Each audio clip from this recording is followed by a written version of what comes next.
ഈശോയുടെ അതിദാരുണമാം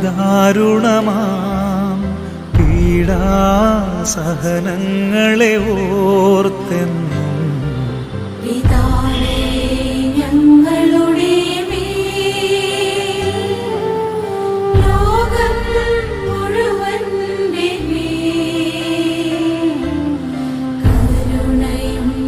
കരുണയുണ്ടാകേണമേ.